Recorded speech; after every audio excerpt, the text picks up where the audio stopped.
of our retreat, which is on repent and believe. Thank you. Well, you're aware that on Sunday we began the season of Advent. And that, in fact, is the beginning of the church's liturgical year. Now, our civil calendar begins with the month of January. And where does the name January come from? July, for example, is named after Julius Caesar. But January comes after the Roman god of beginnings, whose name is Janus. Now notice, whenever you see a statue of Janus, it's one head but two faces. So you've got the older face looking one way, and I guess that's saying at the beginning of a new year, we often look back over the year that's just gone by. But the younger face is facing the opposite direction. At the beginning of a new year, we look forward to all that is going to happen. So we're looking backwards and we're looking forwards. Now that, in fact, is what we do in Advent. So, for example, we look back to the first coming of Christ at Bethlehem. But you'll notice some of the readings of Advent look forward to the final coming of Christ at the end of time. But some readings are focusing on the presence of Christ now. So last Sunday's gospel, for example, was saying if you were a servant and your master's gone away, you need to be awake to open the house up for him when he returns. The master is not going to be very happy if he catches you asleep. So the word that was used last Sunday was stay awake. Gregorete in the Greek. It's used 22 times in the New Testament. Stay awake. In other words, sure, we're celebrating the coming of Christ at Bethlehem. We are looking forward to the final coming of Christ at the end of time. But God is coming today. So stay awake. One of the criticisms that Jesus had of his contemporaries was, he says, you can look out and you can see the sky and you can make a good guess about what the weather is going to be like. So, you know how to read the face of the sky, but you cannot read the signs of the times. In the evening, you say, it will be fine. There's a red sky. And in the morning, stormy weather today.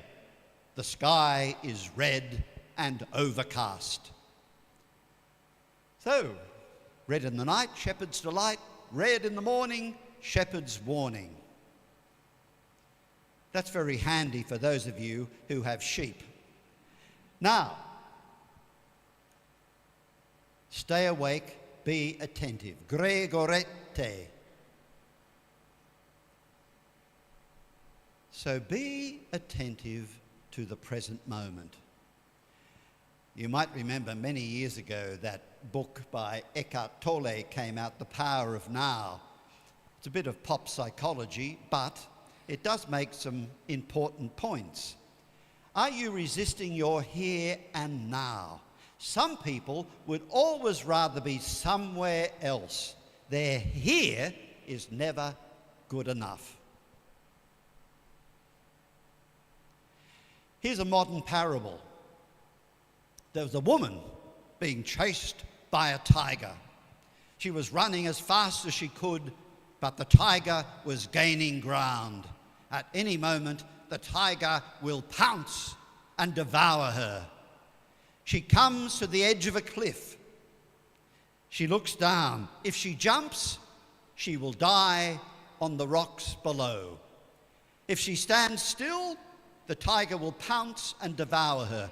So she manages to hold on to a branch that's growing in a crevice in the rock face, just low enough to avoid the tiger's paw.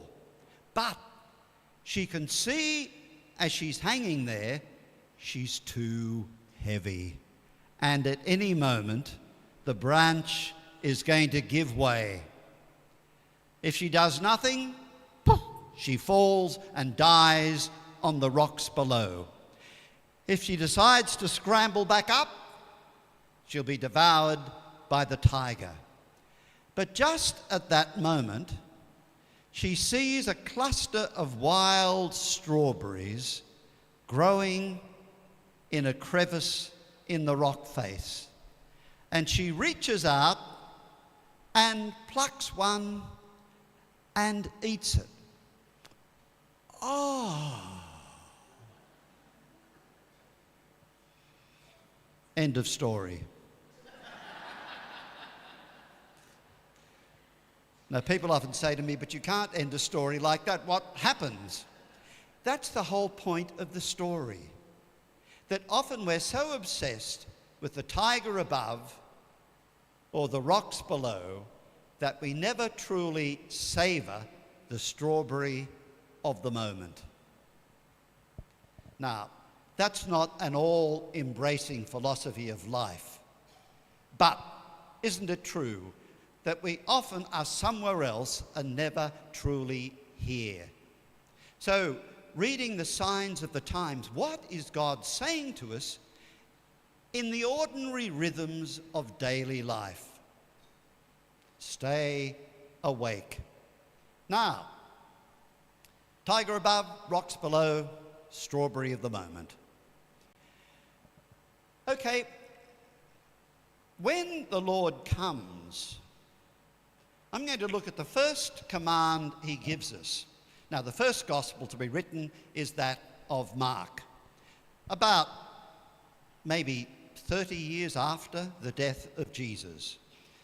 As you might recall, initially, what Jesus did and said is passed on by word of mouth.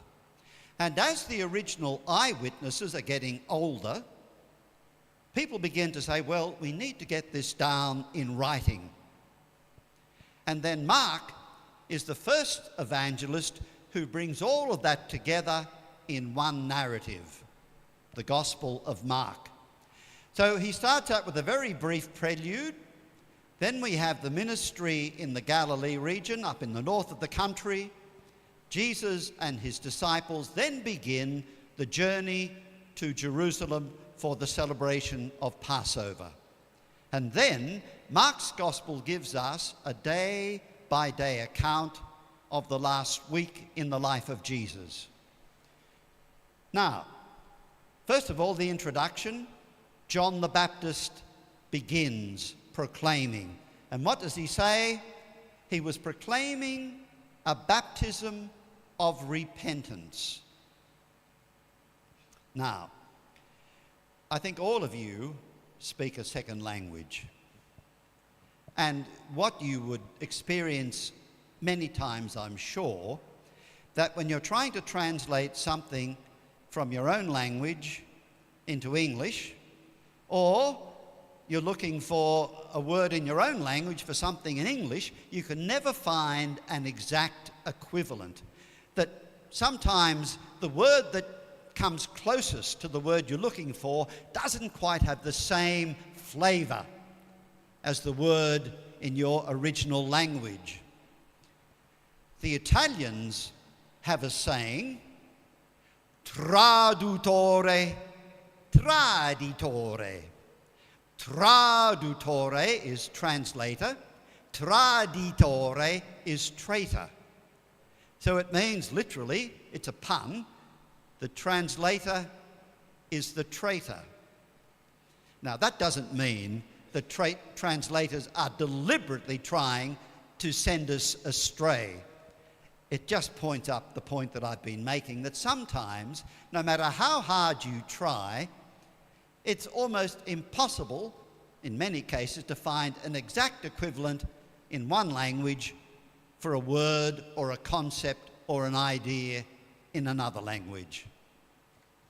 Some people often define poetry as poetry is that which is lost in translation. So you might be able to translate the ideas of one poem from one language into another, but the rhythm, the cadence, the feel, the rhythm of the words evades translation.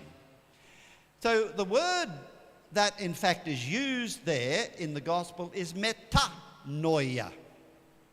We translate it as repentance. And often if I were to ask people, well, what does repentance mean? You think, well, it means putting on sackcloth and ashes. It means fasting and doing works of penance. And I'd have to say, tradutore, traditore. That's not, in the first instance, what metanoia means. And so when Jesus appears on the scene, the very first command in the first gospel is repent and believe. So I'm looking this session at the word repent, and then we'll look at what it means to believe. Now the verb that Jesus uses there, or rather the verb that's used in the gospel, metanoete. So the noun is metanoia. The verb is metanoeo. That is the plural imperative of the verb. So what does it mean? So metanoia, it's made up of two words, meta, which means beyond. So any English word that has meta at the beginning has the idea of going beyond something. So a metamorphosis is going beyond the shape or form something now has. Metaphysics is going beyond the physical. So, meta is going beyond. The noeo means to think, to understand, or to know. So the way you think at the moment, the way that you see life, I want you to go beyond that. So nous is the word for mind, thought, reason, understanding. So go beyond the mind you now have. I'm going to give you a couple of examples, so by the end of tonight's session you will be experts in metanoia. So in his letter to the Romans, Paul says, do not be conformed to this world, but be transformed by the renewal of your mind. Now, Paul doesn't use the word metanoia there, although mind is nous. So, go beyond the mind you have. Let's see how that works. So, it's about a change of consciousness. A new way of thinking or seeing. So it's not in the first instance about doing anything different. It's about a new way of looking at life, and then how I act or what I do may flow from a renewed consciousness. Okay, Bishop Robert Barron. By the way, if you're not familiar with Bishop Robert Barron, he's the founder of what's called the Word on Fire Institute. And if you go to YouTube, you'll find many very helpful videos by Bishop Barron. But he says Christianity is, above all, a way of seeing. Everything else in Christian life flows from and circles around the transformation of vision.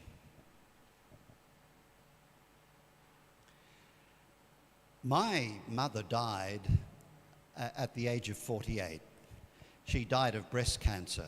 I was a seminarian at the time, and she used to write. In those days, parents could visit 4 times a year.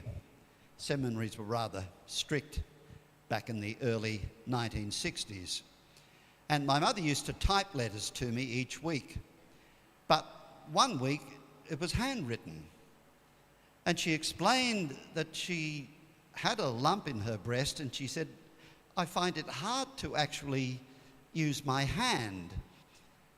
I've got to go and see the specialist. And the following week, she said, I've been to the specialist, and it seemed as though I have a tumour. Well, she was dead about 4 months later. Back in those days, women were not encouraged to have regular checkups. So by the time it was diagnosed, it was too late. But I can remember the last night of my mother's life. She was in hospital. She had an oxygen mask on. She found it very difficult to breathe freely. And I was on one side of the bed and my father was on the other. And the last thing I remember my mother saying was, I want to go home. Well, my father knew there was no way that my mother would be coming home. But I guess you try to say whatever you think might comfort someone. So my father said, don't worry, dear, you'll be home in no time at all. And the last words I remember my mother saying were, no, I don't mean that home. Now, the person in the bed next of her may well have been an atheist. Both people are going to die. But the way my mother looked at life was transformed by her faith. She and the woman next to her were both dying. Nothing different was going to happen. But the way they saw and understood what was happening to them was profoundly different. Another example, you might all know, I'm sure you do in fact, that probably about 2 months ago there was the grand final of the World Rugby competition. You all knew that, of course, didn't you? The grand final was played between, unfortunately Australia were eliminated before the grand final. So it was the Springboks, the South African team, against the All Blacks. Well done. You'd be about the only Malaysian who knows. Now, so you have there a South African, a member of the Springboks, scoring a try. The New Zealand player obviously got there too late to stop him. Now, how do you see what's just happened? Well, if you're a South African, yay! We're showing these New Zealanders how to play rugby. But if you are a New Zealander, how do you see it? That was just lucky. We'll show them how this game is played.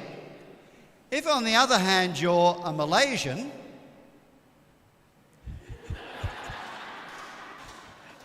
rugby? What's that? So, you know, 3 people could see exactly the same event, but see it quite differently. So, once again, I don't know if we have any people who can read Tamil, or if anyone who can read Mandarin, but all of us can look at exactly the same writing. I can just tell that's Tamil on the left and it's Chinese on the right. Now, I believe it's the Our Father. Am I right?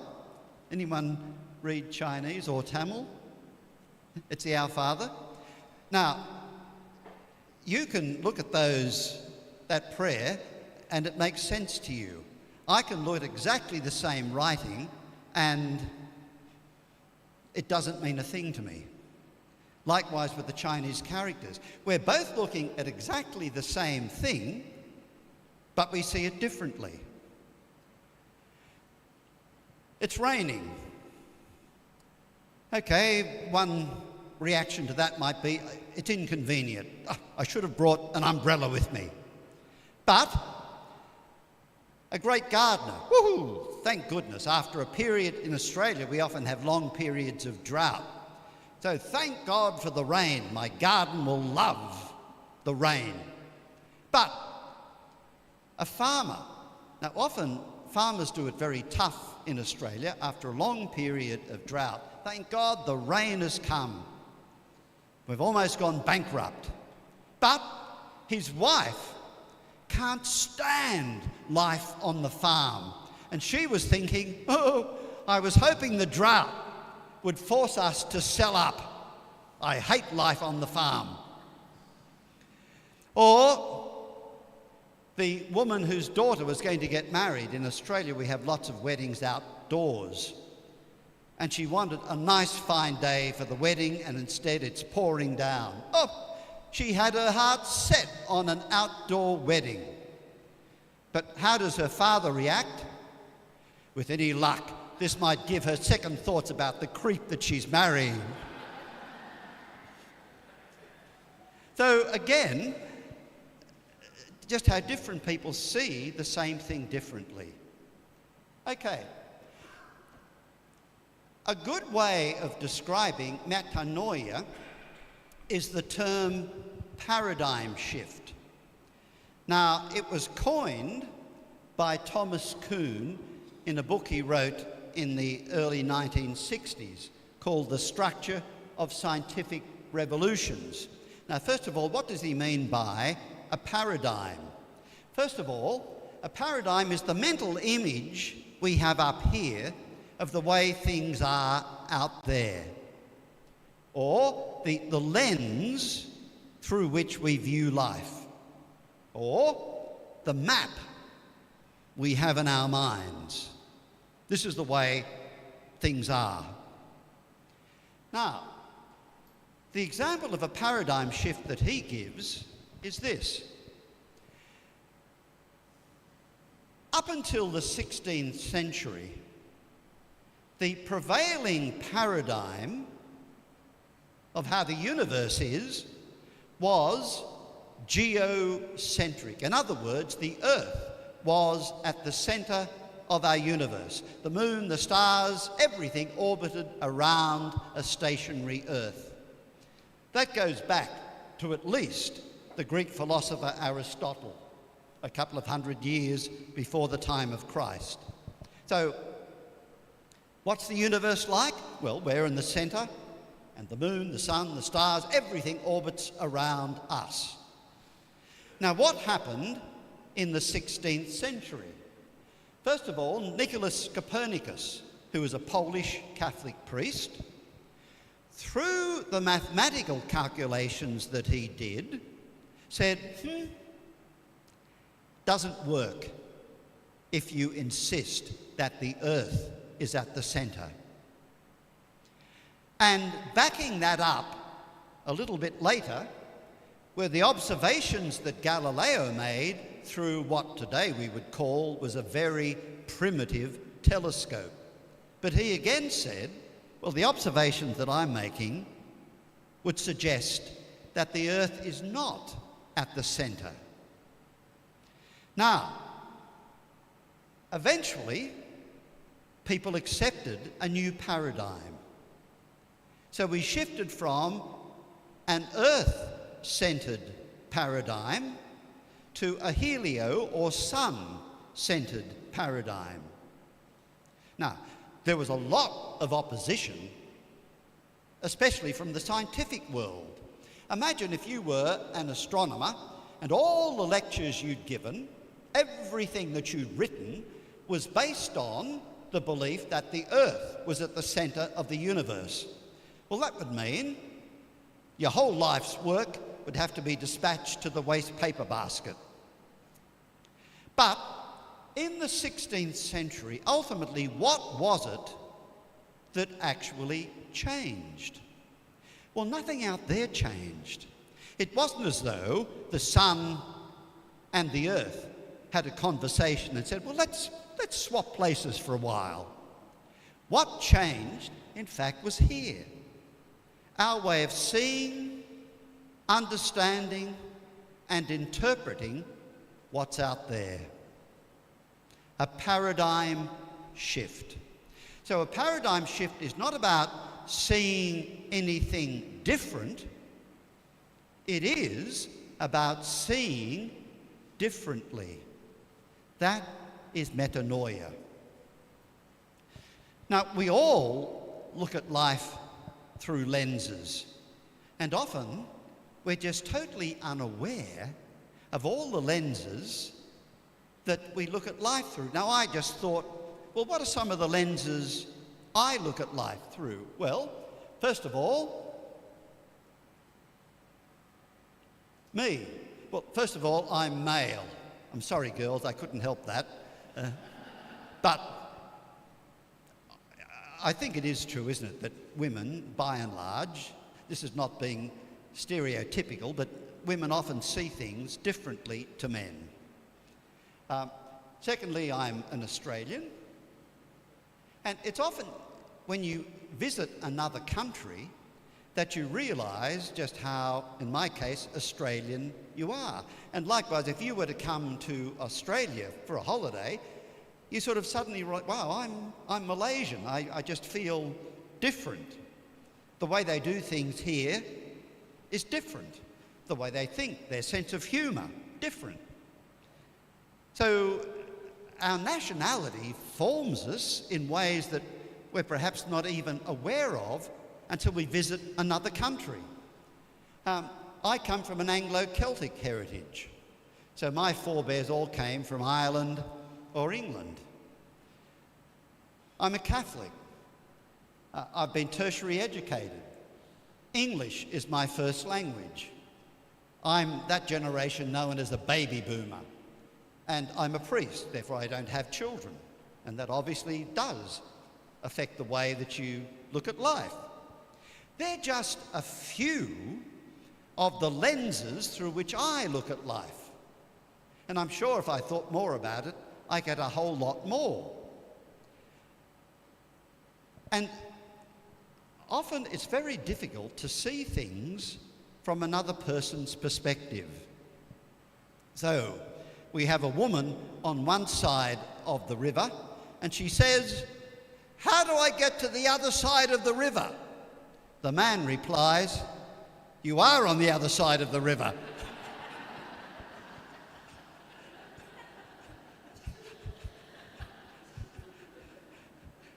He just can't see things from her point of view. We're all guilty of that, aren't we? Here's an example. If you've heard of Stephen Covey, that's a book he wrote quite a number of years ago. Stephen Covey, in fact, is now dead. But he makes the point that if you want to be, so the title of the book is The 7 Habits of Highly Effective People. If you really want to be an effective communicator, you must be sensitive to the world from which the other person is coming and realise they might see things from quite a different perspective to the way you see things.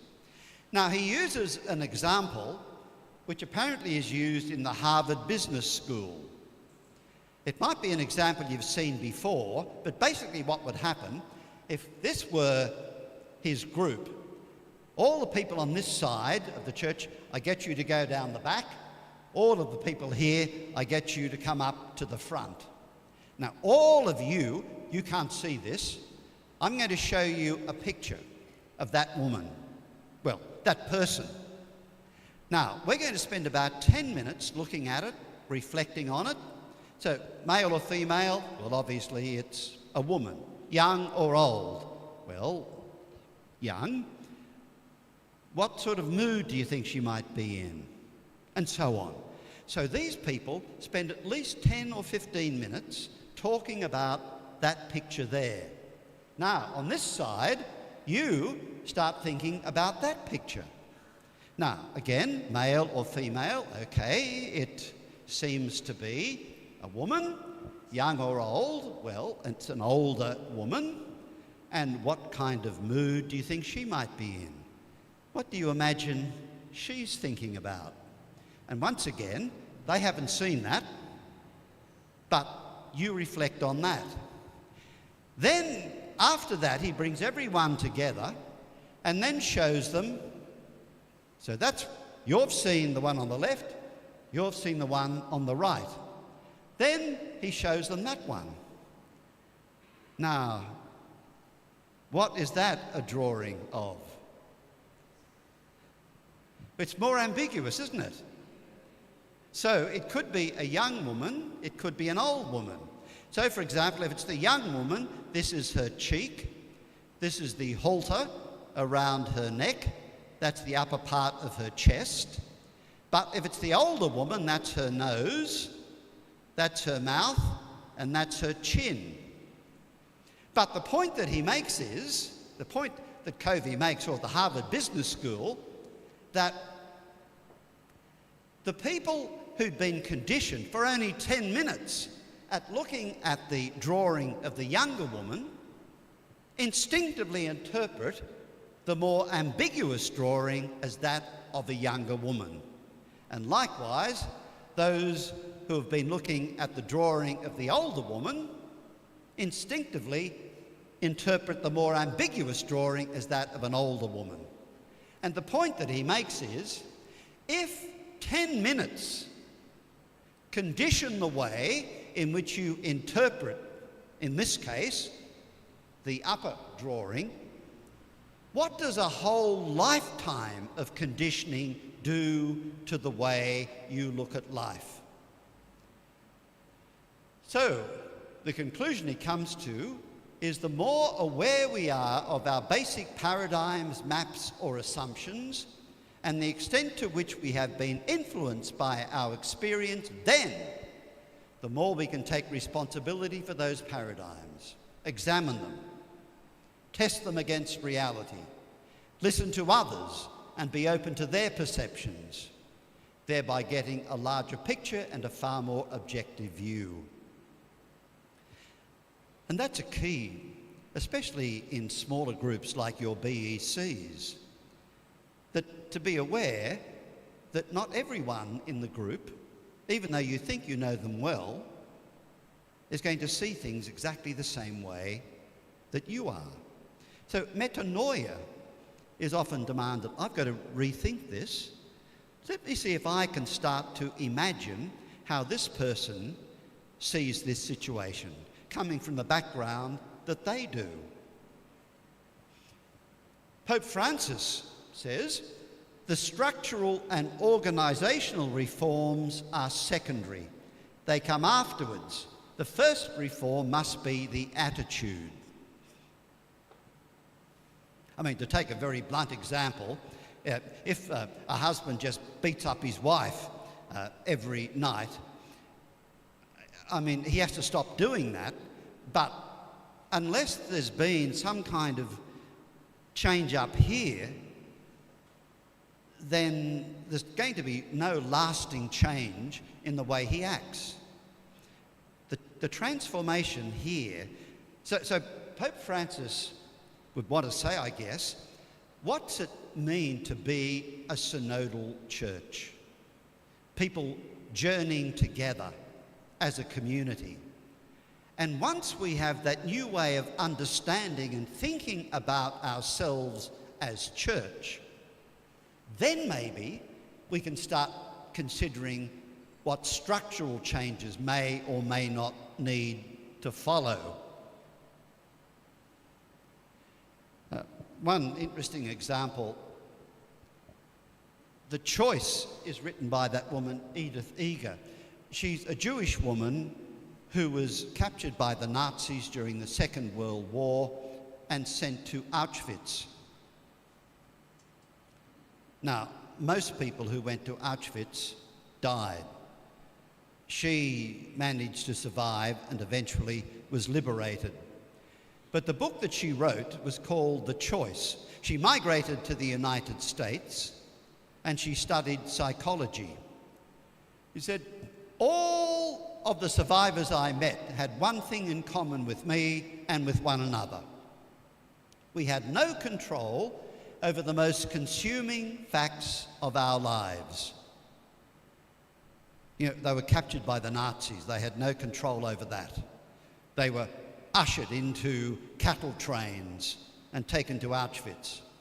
Most of them would have been killed, gassed, as soon as they arrived at Auschwitz. We had no control over that.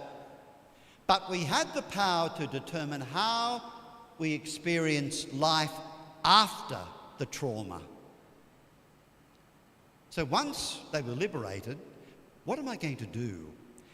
Am I going to allow what the Nazis did to me to devour me, to consume me?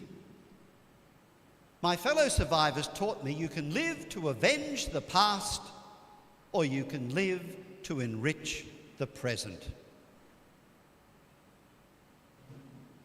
Or to put it another way, you can live in the prison of the past, or you can let the past be the springboard that helps you reach the life you want now.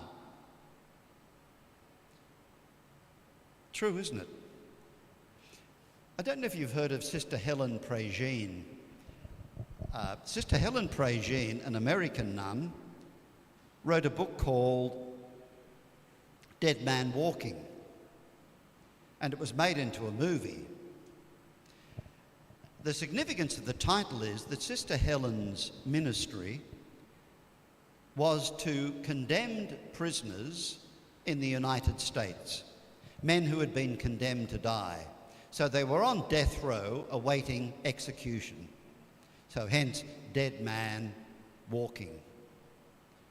But it wasn't very long before she realized there were another group of people who needed her help even more than these men who were condemned to die and were awaiting their execution. And she said, the other people who really needed my help were the family members of the victims of the men I've been ministering to on death row. In some cases, if your daughter had been brutally raped and murdered and killed, that those people need my help even more. And she said often they're just consumed with anger. Apparently, in some states in the United States, family members can actually witness the execution of someone who might have murdered their daughter. And she tells the story of one family whose daughter was very brutally raped and murdered. And the family did go. I'm not sure whether the man was died on the electric chair or whether he died by lethal injection. But the family, especially the father, wanted to witness this guy dying. And when they left the prison, of course, the press were waiting for them at the gates of the prison. Well, sir, now that your daughter's murderer has been executed, how do you feel? And the father said, he died too quick. And the point that Sister Helen made was, you know, he could go back and watch this guy being executed day after day after day, but nothing is going to fill the empty chair around the family table. Nothing is going to bring their daughter back. And she said, while family members are often consumed with anger and rage and hatred, she said they don't stay there. And they don't stay there because it is too costly to stay there. It devours you.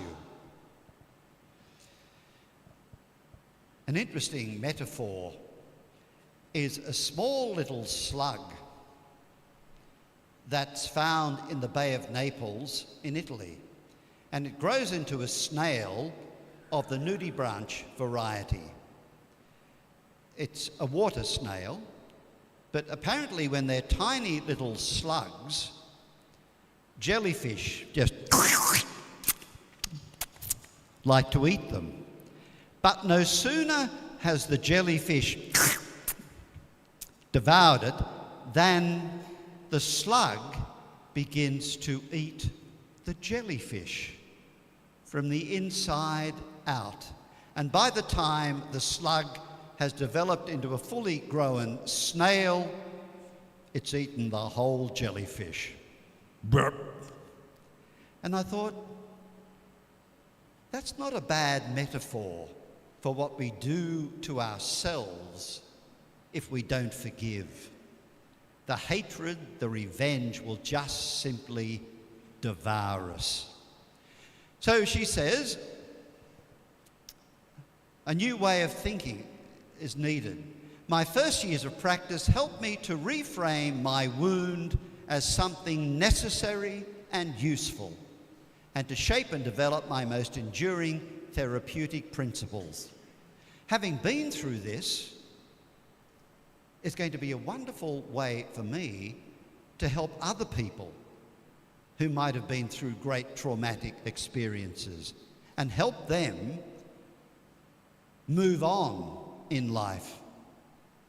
So metanoia, a new way of thinking, seeing, of looking at life, a transformation of consciousness, a change of heart, embracing a different set of values and attitudes, leading to a complete change in conduct. Give you an example of the way in which, again, someone can look at life differently. Georges Lermite was a Belgian Catholic priest. He was the mathematician, astronomer, and professor of physics at the Catholic University of Louvain in Belgium. It was he who, first of all, discovered what we now call the Big Bang. In other words, about 13.8 billion years ago, everything which is began with a colossal Big Bang. Prior to that, there was nothing. Now, he called it, he didn't use the term the Big Bang, he called it the hypothesis of the primeval atom. But when the press got hold of it, wow, the Big Bang. Now, it's interesting, one of the great scientists at the time, so 13.8 billion years ago, our universe begins to expand rapidly. But Einstein said, I don't like this idea. He said, it sounds as though you're trying to offer a religious interpretation. This Big Bang thing of yours sounds as though, in the beginning, God created the heavens and the earth. And not for scientific reasons, but for theological reasons, Einstein rejected it. In fact, Einstein, from the point of view of physics, this seems to me abominable. And Einstein believed that the universe as a whole remained forever immutable. In other words, the way it is now, it is the way it has been for all eternity. So his model was a spherical and perfectly static universe. Now, he had to undergo metanoia, a new way of seeing and interpreting. So how did that happen? Well, Edwin Hubble, an American astronomer, gave evidence that the universe was expanding.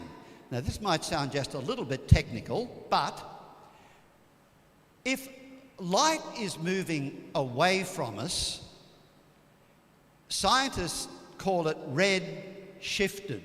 So the light will appear redder as it's moving away from us. So light from different distant galaxies is red-shifted. That simply tells us that galaxies are moving away from us. In other words, the universe is expanding from the Big Bang 13.8 billion years ago, we're still expanding.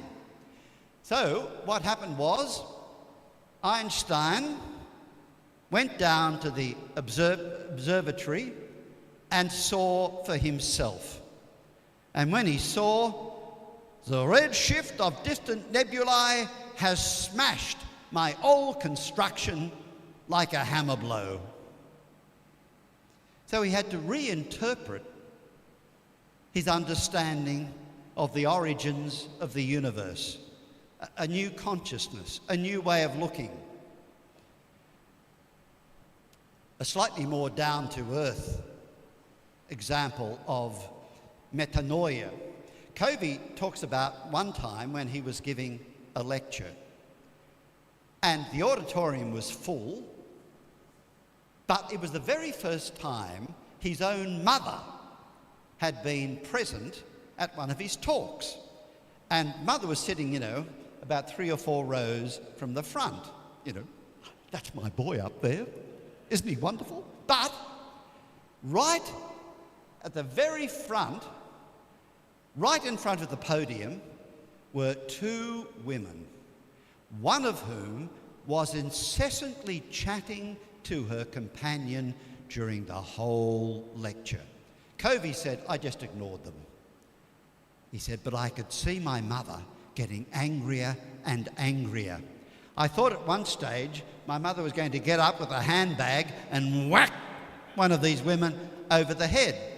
Well, as soon as the lecture was over, my mother rushed over to the man organising the seminar and said, did you see that right there in front of the podium during the whole lecture? Yep. I know. This woman is Korean. This woman is her interpreter. So, mother suddenly saw the situation quite differently.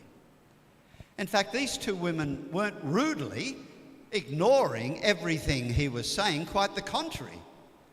They wanted to take on board everything he was saying, and because one of them couldn't speak English, her friend was interpreting for her.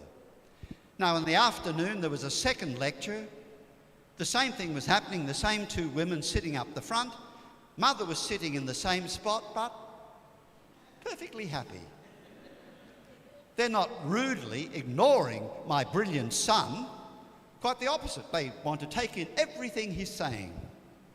Again, another example that Covey gives is when he was on the subway in New York. It was a Sunday morning, he said, and, people were reading the newspaper or just dozing.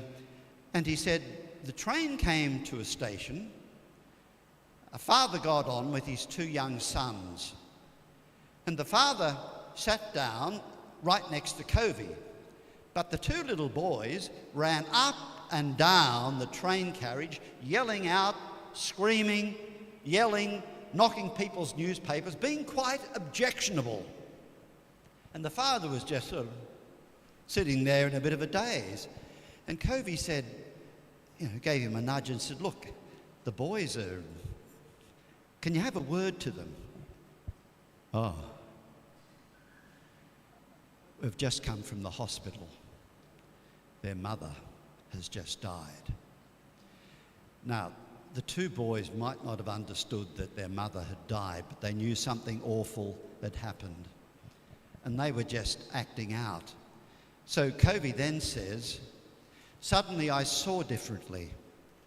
I thought differently. I felt differently. I behaved differently. My irritation vanished. I didn't have to worry about controlling my attitude or my behaviour. My heart was filled with the man's pain. Again, it's not seeing anything different, but it's seeing differently. In the Zen tradition, before enlightenment, chopping wood and fetching water. After enlightenment, chopping wood and fetching water. Again, it's not metanoia doesn't necessarily mean in the first instance that anything that you do is going to be radically different. It's, first of all, that transformation of consciousness, a new way of seeing or looking. This man, whom in fact you all know, you've all heard of him, but was reading, he's Swedish, he was reading a French newspaper, Le Figaro, on Sunday, April the 15th, 1888. And in fact, so there's the date of the newspaper, right, in fact, down on the bottom right-hand corner was the beginning of a story, and it continued on page 2 up the top. So this man was reading this story down here. It's in French, so a translation. A man one could hardly call a benefactor to humanity has died yesterday in Cannes. So he was, who is it that's died? He turned over, and it is Monsieur Nobel, the inventor of dynamite. Monsieur Nobel is Swedish. Now, that in fact is Nobel. The newspaper had got it wrong. It was his brother who had died, and they thought it was him. So imagine you read in the newspaper your own death. But you're described in the newspaper as a man one could hardly call a benefactor to humanity has died yesterday in Cannes. Now, you probably didn't know that Nobel was the inventor of dynamite, but you've all heard of the Nobel Prize, named after him. He now thought, with all the wealth that I have, instead of being remembered as the inventor of dynamite, I'm going to be remembered now as the one after which the Nobel Prize is named, for physics, chemistry, biology, literature and peace. A new way of thinking, of seeing. Now, what's the reaction? I'll give you 2 examples. This is a story I came across in an Australian newspaper. You might call it a modern-day parable. Go back to Russia before the Soviet Union had disintegrated, and Brezhnev was the General Secretary of the Communist Party. And of course, he's thinking, under my leadership, the Soviet Union has become prosperous. And there was a new Soviet train had just come off the production line. And Brezhnev is about to go on the inaugural trip on this train. And he's thinking to himself, under my leadership, Soviet Union is miles ahead of the Western world. This train shows how superior our Soviet technology is. But no sooner had he started to go to the carriage when the ghostly figures of 2 of his predecessors suddenly appeared. Bing! Stalin and Khrushchev. Now, he wasn't at all put out at these ghostly apparitions. In fact, Brezhnev was thinking, comrades, welcome. Come with me on inaugural trip in train, and I will show you what Soviet Union has become under my leadership. So they go into the carriage and they sit down waiting for the train to pull out of the station. But nothing happens. Nothing happens. And it becomes obvious the train has broken down even before it pulls out of the station. Brezhnev, of course, is embarrassed, but Stalin says, comrades, let me show you how we fix situation like this during my time in charge of Soviet Union. And he walks down the platform and goes to the driver and says, "Comrade driver, you not get this train going in 5 minutes. For you, rest of your life in concentration camp in Siberia." And he comes back and sits down, but nothing happens. Then Khrushchev says, "Comrades, in my day, we were a little bit more subtle. Let me show you how I deal with a situation like this." And he goes down to the driver and says, "Comrade driver, you get this train moving in 5 minutes.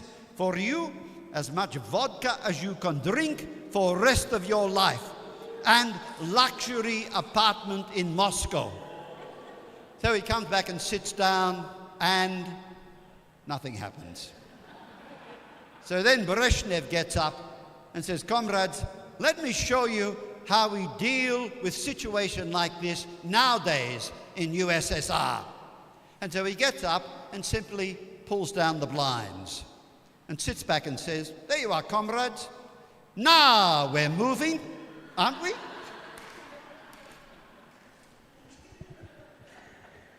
That's denial. I refuse to accept any change of consciousness. I simply pull down the blinds.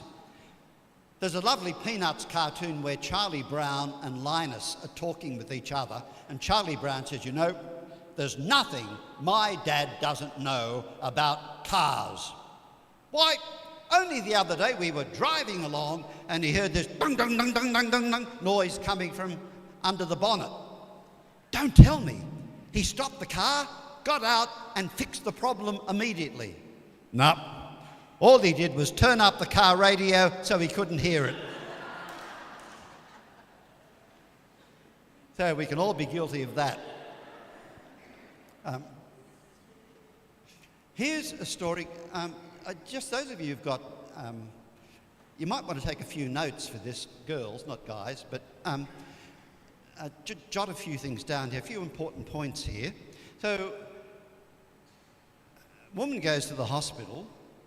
Her husband is in a very bad condition, but the specialist takes the wife aside. And he said to her, "Well, look, your husband's heart is in a very bad condition. Now, here's what you have to do. Firstly, remove all stress from his life." You're not taking notes. When he gets home from work, keep the kids quiet and have them ready for bed. And make sure you're always looking glamorous and ready for romance. And let him relax with a drink and watch television without interruption. Always cook his favourite meals and keep the house spotlessly clean. Make sure his clothes are washed and ironed immaculately. Don't ever argue with him and never nag. Always do whatever he wants. You're not taking notes either. Unless you follow my instructions, I guarantee that your husband will be dead within a month. Well, the wife then goes in to the ward where her husband is, and he's curious. Well, what did the doctor say? The doctor said you'll be dead in a month.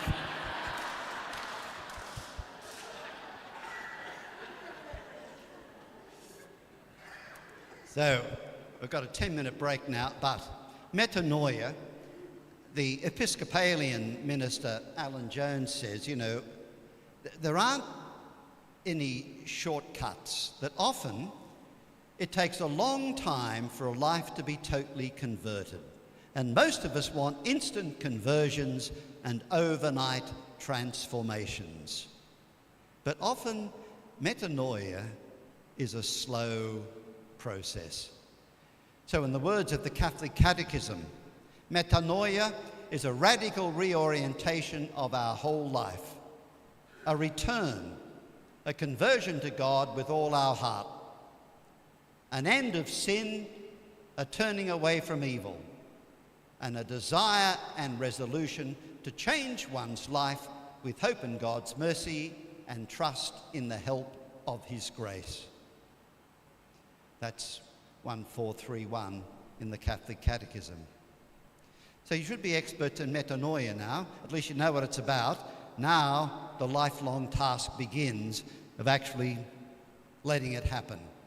So back at 10 past, and so Jesus says, repent, metanoia, believe. We'll have a look at that.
once again, the Greek words in the New Testament,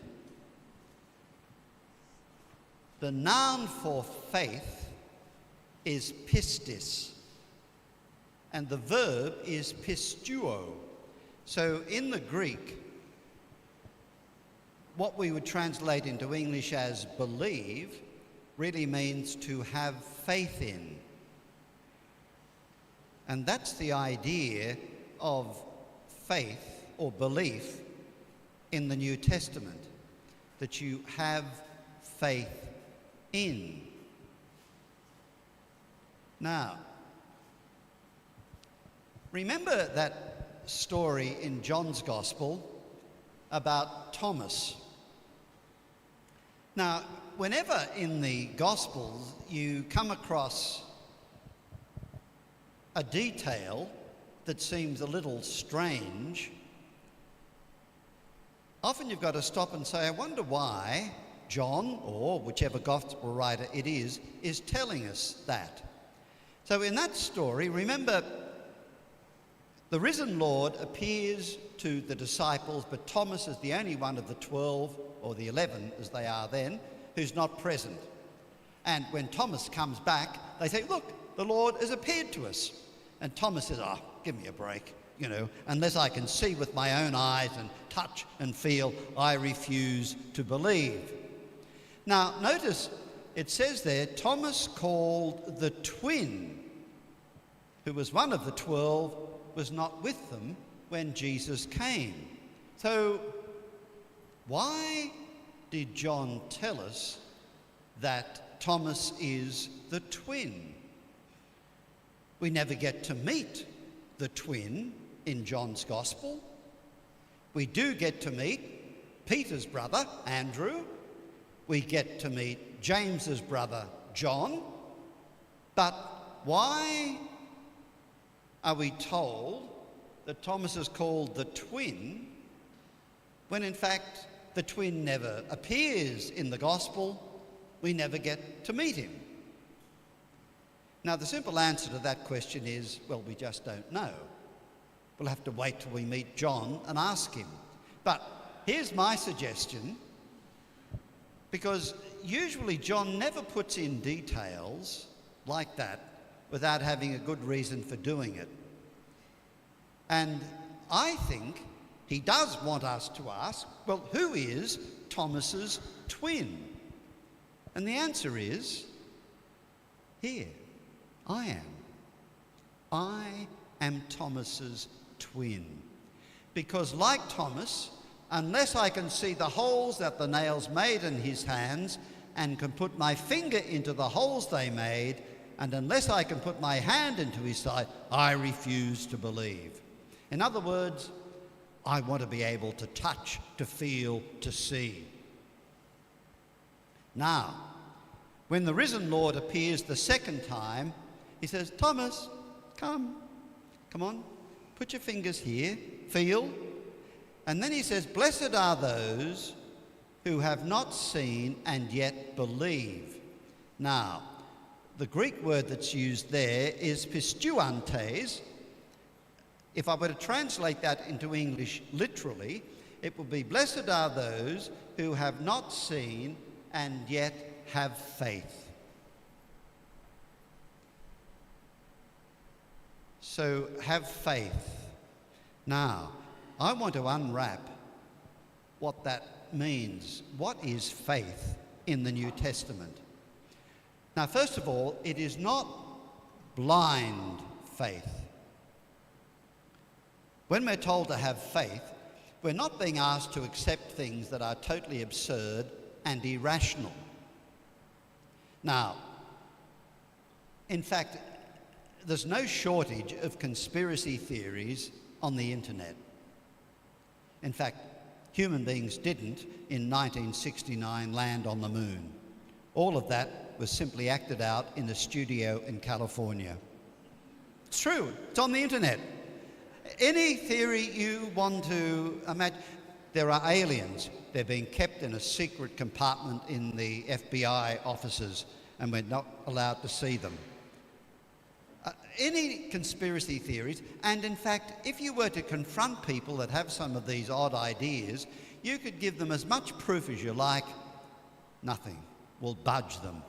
That's blind faith, accepting things that are irrational, for which there is no plausible evidence whatsoever. Now, the big question is, do you have to prove something before you can believe it? The answer is no, except if you're dealing with the scientific method. Now, the scientific method is invaluable as a way of discovering certain kinds of truths. So the scientific method observes what's happening and poses the question, why is that happening? Then you might form an hypothesis. I think that's happening because. And then you test your hypothesis by experimentation. And then you draw a conclusion. That's the scientific method, which is valuable and has yielded us enormous benefits.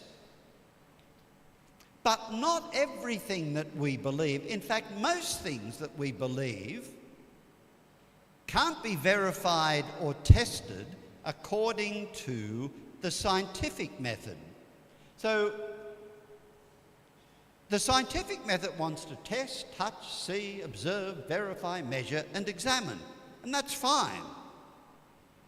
If we have a new cure for a disease, before we're injected with it, we hope that they've tested it and verified it and measured it.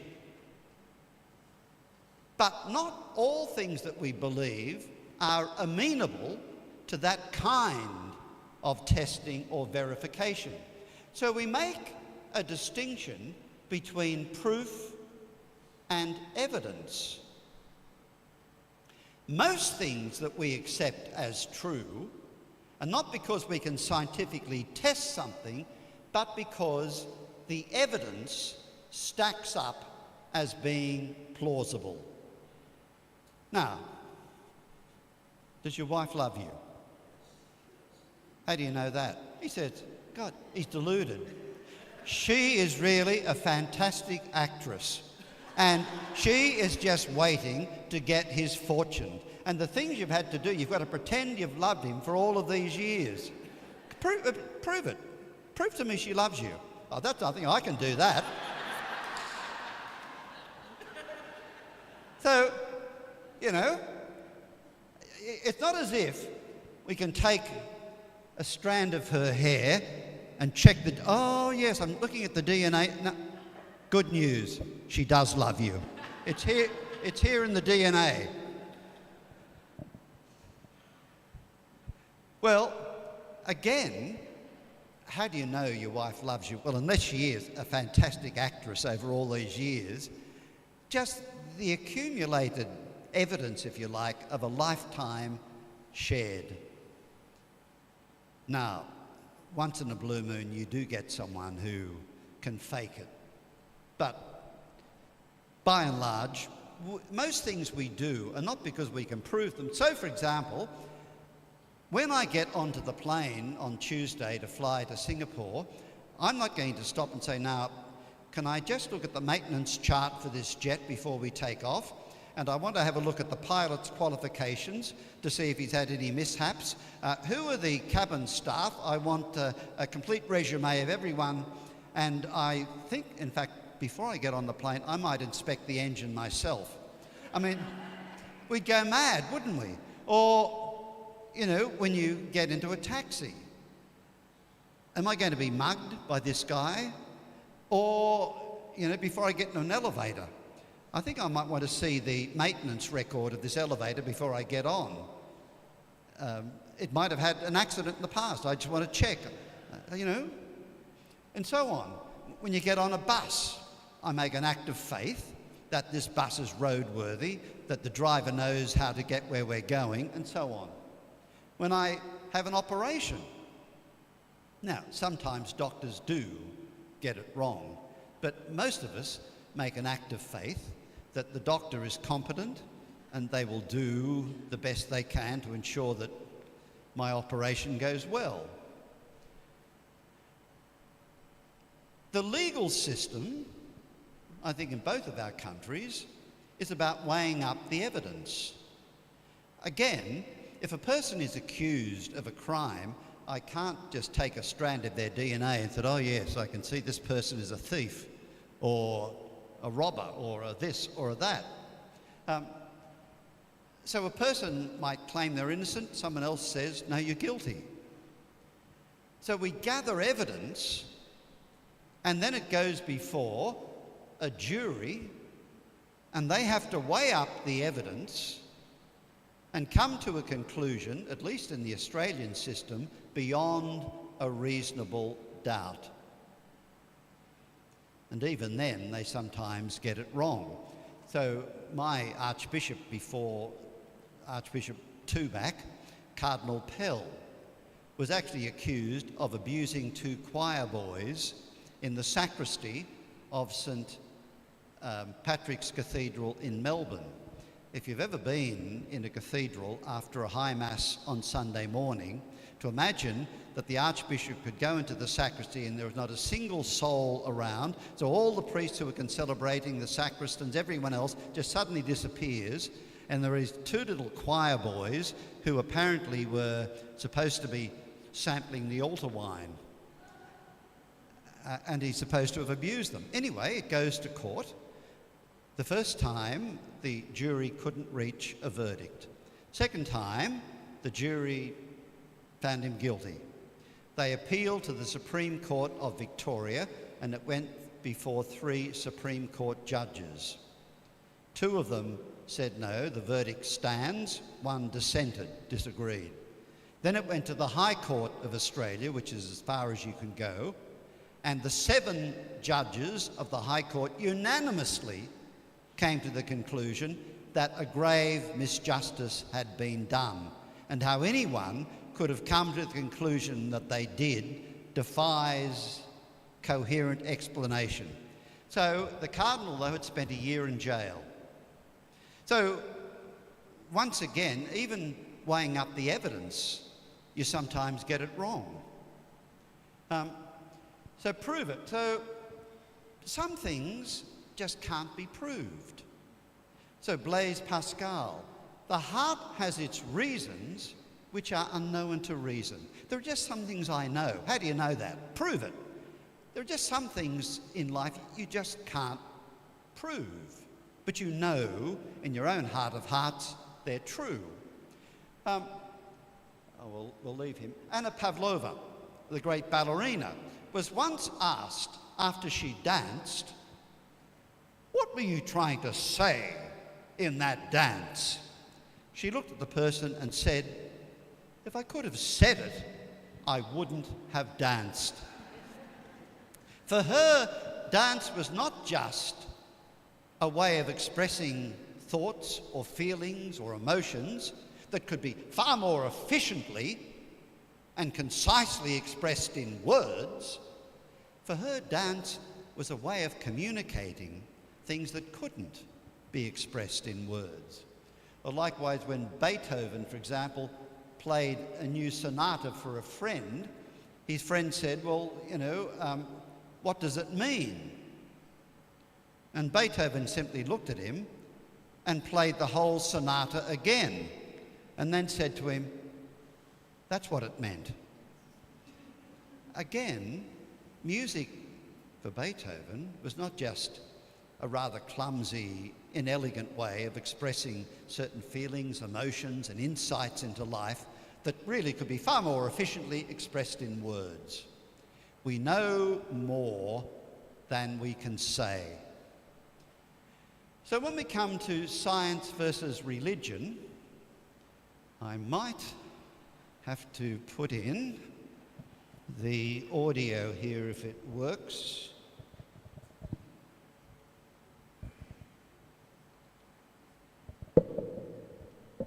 I'm not sure if it works, but we'll see. Jonathan Sacks was the chief rabbi of the Commonwealth, and he wrote that marvellous book called The Great Partnership. The partnership is between religion and science. You see, a lot of the new atheists, so-called new atheists, simply say, well, you can't be religious and scientific. They're two totally contradictory ways of looking at life. Science is what can be proved. Religion is a whole lot of superstition and fairy tales and myths. By way of contrast, he said that they're two complementary ways of looking at life.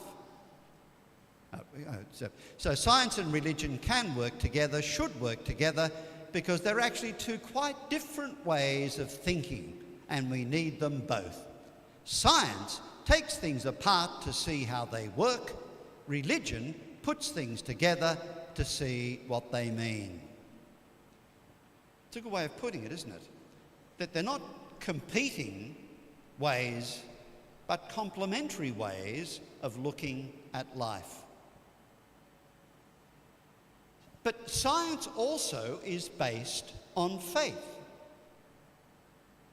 You couldn't be a scientist unless you had certain fundamental beliefs that, for example, if I do an experiment today and do the same experiment tomorrow under identical conditions, that I'll get the same result. If I drop this today, the force of gravity will be the same tomorrow as it is today. It's not going to change overnight. How do I know that?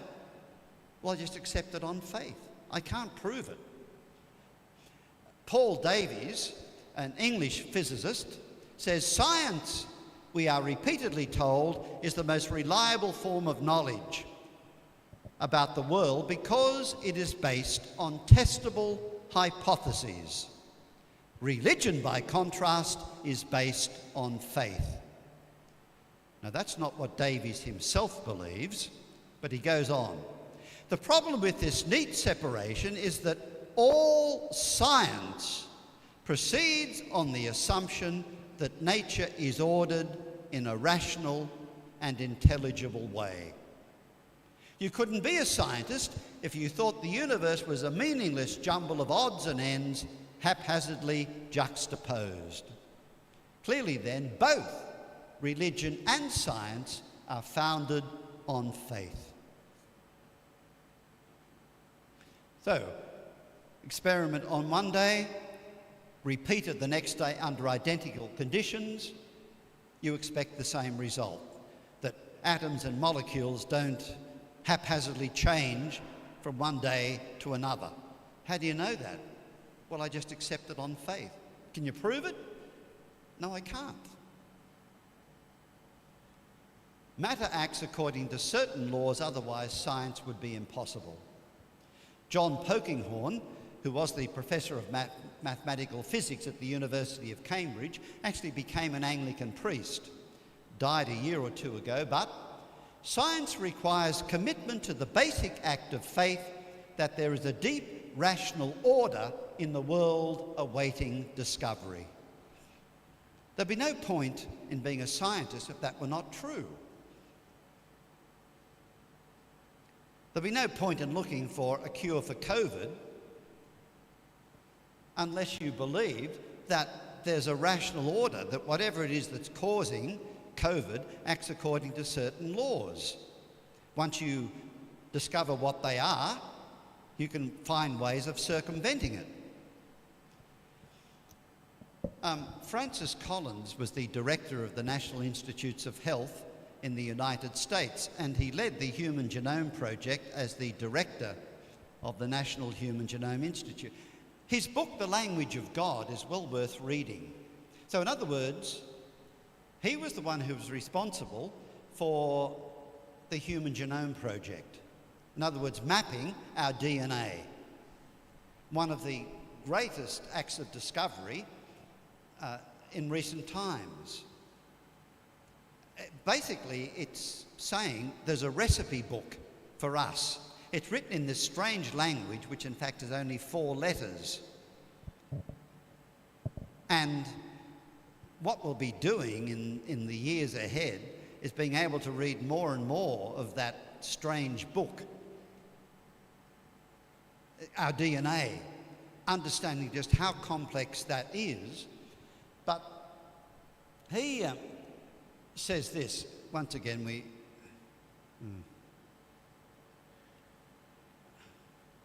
he's just suffering from a bit of stage fright there.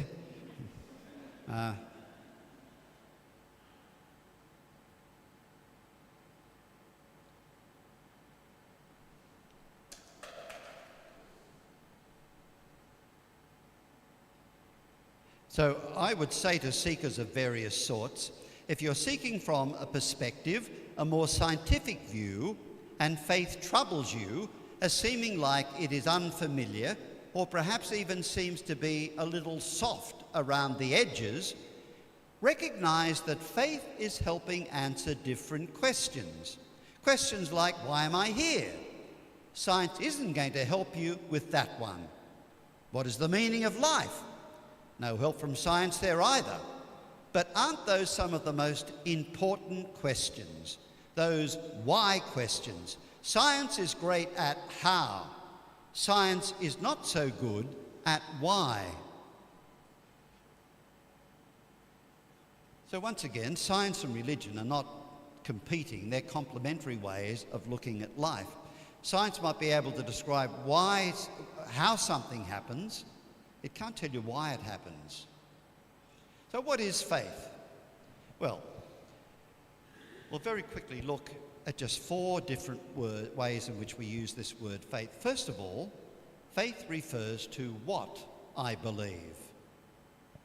So every Sunday at Mass, we say the Creed. I believe in one God, the Father Almighty, creator of heaven and earth, and in Jesus Christ, his only Son, our Lord. Now, if you're a Catholic, there are a certain fundamental set of beliefs that you say, yeah, that's what I accept. So if a person were to say, look, I'm a very devout Catholic, I go to Mass every Sunday, I don't believe in God, but apart from that, I'm really a good Catholic. You'd have to say, well, something doesn't quite work with that. There are some basic fundamental truths that you accept. Now, the Emperor Constantine, in fact, who was the first Roman emperor to become a Christian, decides in the 4th century he wants to get all the bishops together to really hammer out an agreed statement of what it is that we as Christians believe. And because the place where he gathered them was Nicaea, which is in modern-day Turkey, back then it was the Roman province of Asia Minor. But because it was called Nicaea, the creed that we recite is called the Nicene Creed. And that was fine-tuned a little later at the Council of Ephesus, which again is in modern-day Turkey. That, by the way, is the remains of the church where the Council of Ephesus was. Once again, the English word creed comes to us from the Latin cor, meaning heart, dare, meaning to give. So the etymology of the word creed is cordare, that to which I give my heart. So it's not just a list of propositions to which I give intellectual assent. It is that, but more importantly, it's the way of life to which I give my heart. You know, when you say I love you, it's not just, up here it's something from here as well. So that doesn't mean, by the way, that faith is without doubt. People often occasionally say to me, oh, Father, I feel guilty. I've had some doubts about my faith. My reaction is, thank God, because any adult faith is one that's really been tested by doubt. I mean, when you meet someone, surely you've got to say, now, is this the person I really want to spend the rest of my life with? Are we compatible?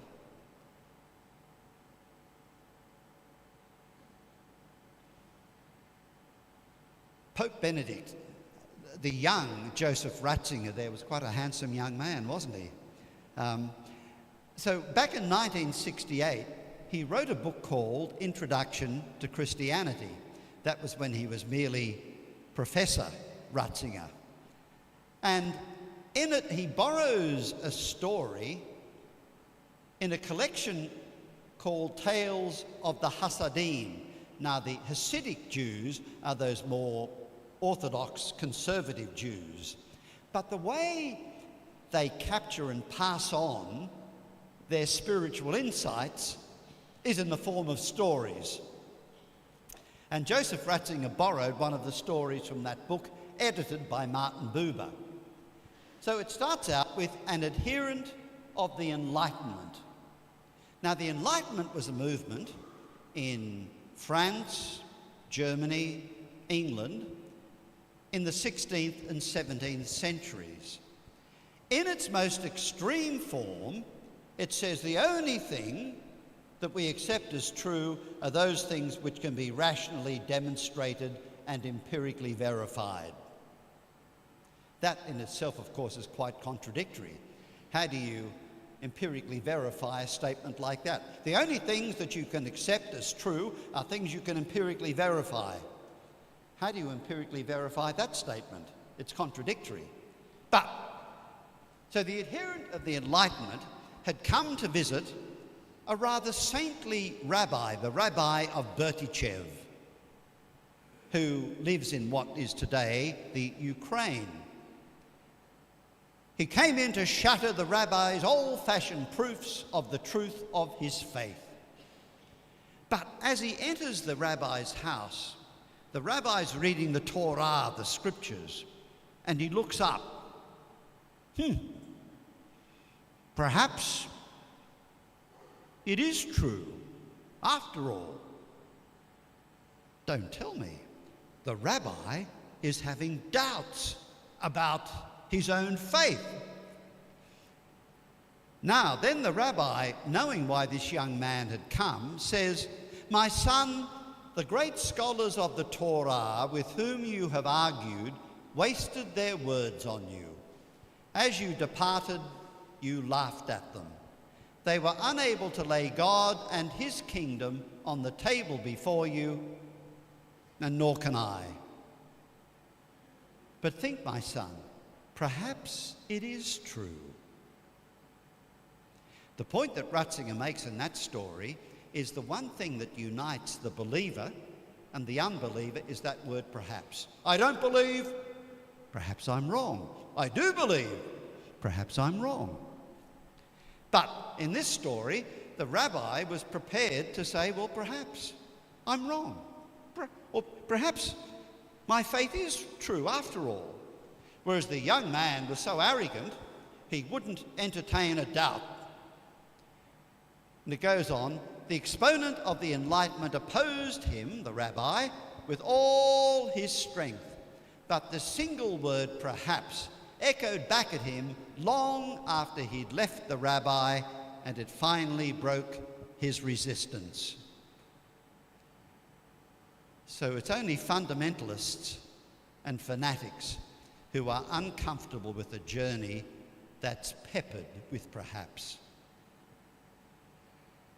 It's only the scientific method that will give you absolute truth, because you can put something under a microscope, you can empirically verify it and scientifically test it.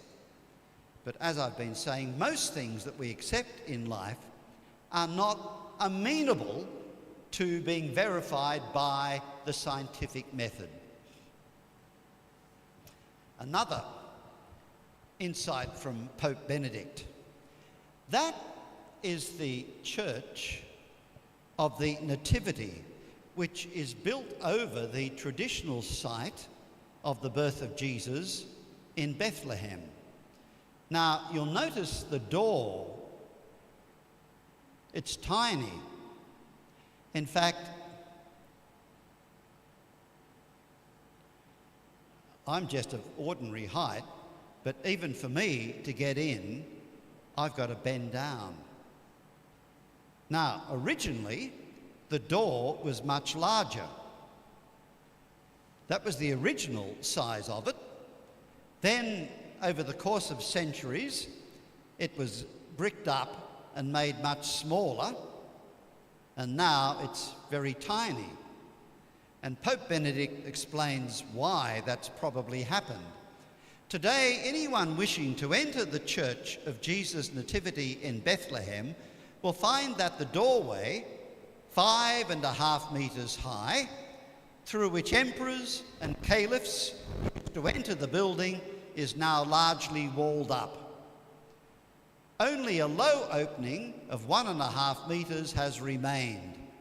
The intention was probably to provide the church with better protection from attack, but above all, to prevent people from entering God's house on horseback. Once the Ottomans had conquered that, riding into a Christian church on a horse, it would be so, well, let's make the entrance so small that no one can come in riding a horse. What lesson do we learn from that? Anyone wishing to enter the place of Jesus' birth has to bend down. It seems to me that a deeper truth is revealed here, which should touch our hearts on this holy night. He's preaching at Christmas. If we want to find the God who appeared as a child, then we must dismount from the high horse of our enlightened reason. And that's the star which commemorates the traditional place where Jesus was born. Dostoevsky, my hosannas have been forged in the crucible of doubt. Once again, I mentioned this last night at Mass, but St. Augustine says, si comprehendis non est Deus. If you can comprehend it, then whatever it is you think you've understood, it's not God. God's not something, a belief that we can neatly package and tie up. That God is far greater than anything that we can imagine or conceive. So St. Thomas Aquinas says, the essence of God himself remains forever hidden from us. The most we can know of God during our present life is that he transcends everything that we can conceive of him. However you imagine God, God transcends any ideas that you might have. And Meister Eckhart, another Dominican theologian, the greatest leave-taking is leaving small g God for capital G God.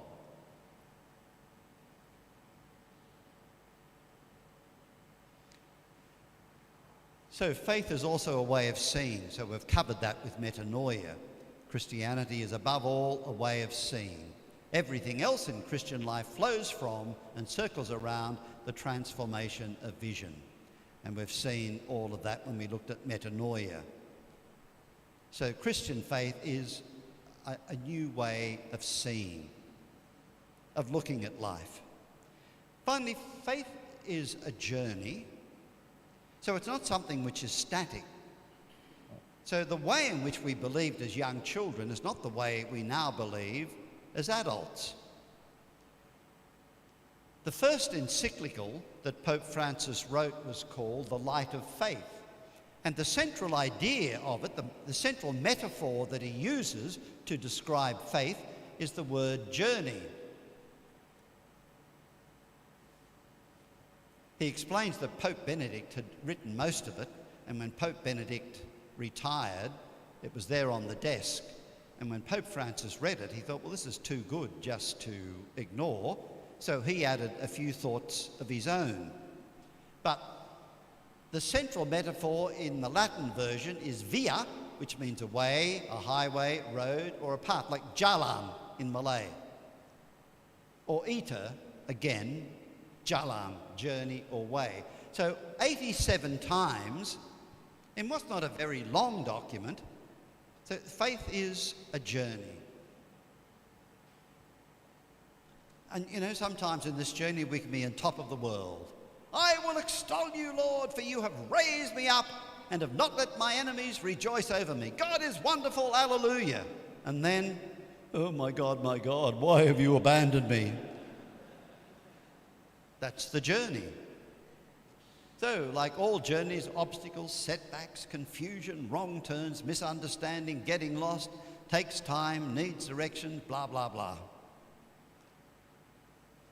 Now, in one sense, if you wanted to use a metaphor, it's a straight line from birth to death, from hatch to dispatch.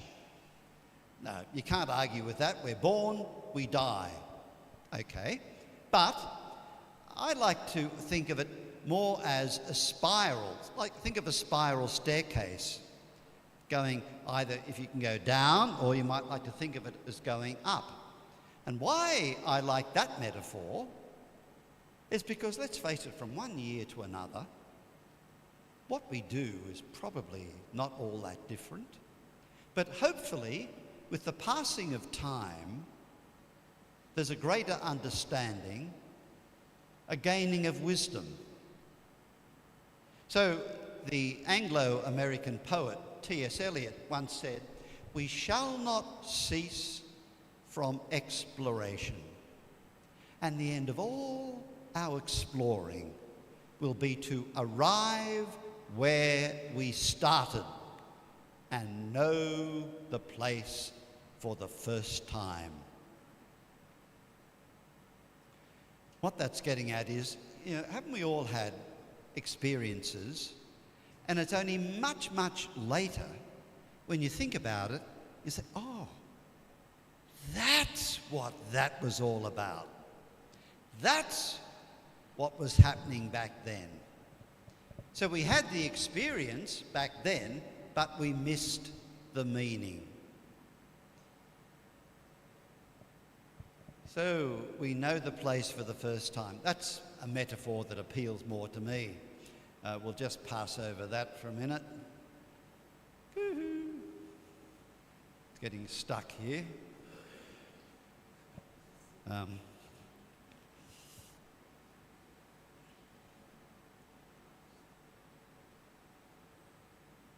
just going to pass over a few things here, and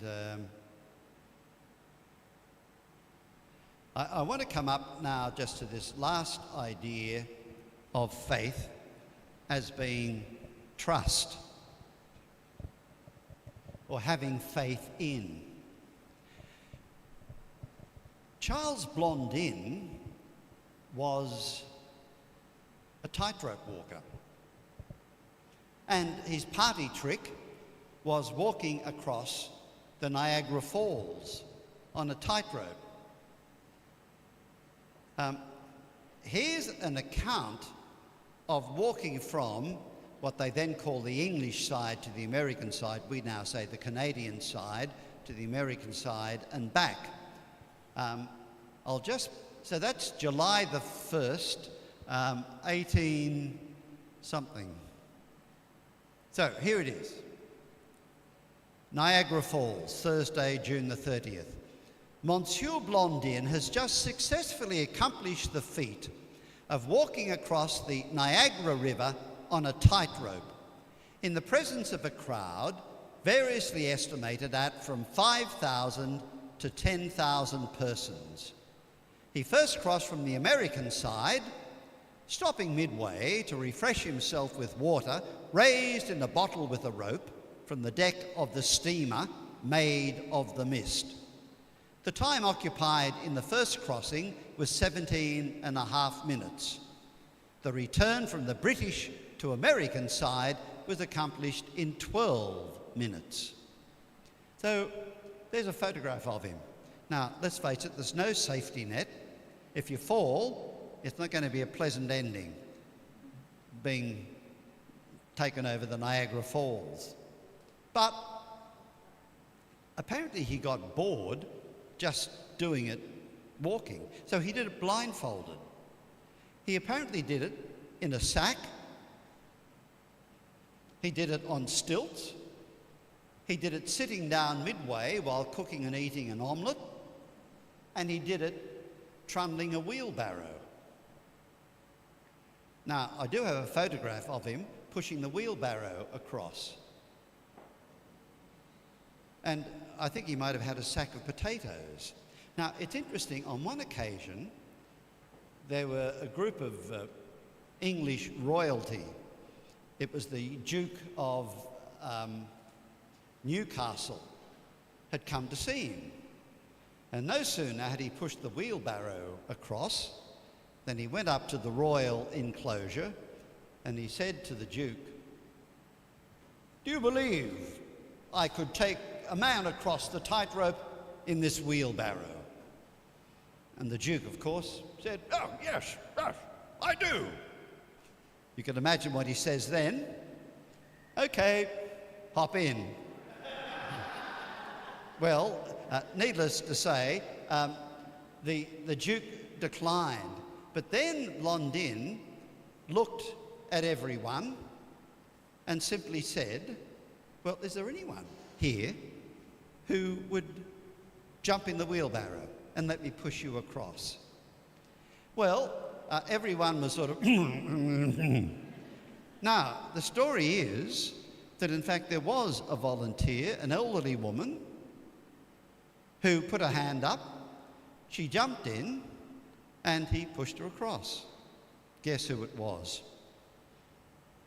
His mother. But I don't have a photograph of him doing that, but there is a photograph of him piggybacking his manager. Now, I would feel much safer in a wheelbarrow than jumping on someone's back like that, honestly. I thought, if you want an image of someone putting their life, having faith in someone else, that would be it. I'm entrusting my life. I'm putting my faith in your ability to do this. Now, it's one thing for the Duke to say, "Yes, I believe you could do it." And I'm sure he thought, I have no doubt that if I did jump into the wheelbarrow, he could do it. But it's one thing to sort of give intellectual assent. It's another thing to actually jump in. Finish up with this, but Cardinal John Henry Newman, now St. John Henry Newman, in an essay in aid of a grammar of assent, and that was completed in 1870, made a distinction between notional assent and real assent. Now, notional assent means you agree with something, but in fact, it has absolutely no impact on your life. So, for example, when I told you earlier on this evening that South Africa defeated New Zealand in the Rugby Union World Championship, you might say, "Well, okay, if you tell me that's the case, I'll accept your word, but does it have the slightest impact on your life at all?" No. It means absolutely nothing to you. That's notional assent. Okay, I agree if you tell me, but it doesn't change my life in the slightest way. Whereas real assent is when something becomes real to me. So, when on your day of marriage you said, "I take you to be my wife, to love and to hold from this day forward, for better, for worse, for richer, for poorer, in sickness and in health, until death do us part." We just hope that wasn't notional assent, that was a real assent. You say yes to a commitment that will forever change the course, the direction of your life. It really has an impact on defining who you are. That's real assent. So faith refers to what I believe. It's a way of seeing, metanoia, a new way of looking at life. It's a journey, but more importantly, it's jumping into the wheelbarrow, putting my faith in the Lord. I have faith in you.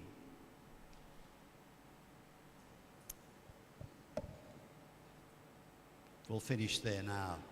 Now, tomorrow night, I'm just going to look at what it means to be a disciple.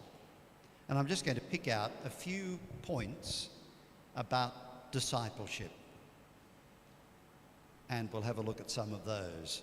So let's finish in prayer. Lord, we come before you, placing our lives in your hands. We pray for a deeper faith, which we can truly entrust our lives into your hands, that we can trust you to guide us, to lead us, to defend us, and to save us. In Jesus' name, amen. So, selamat malam.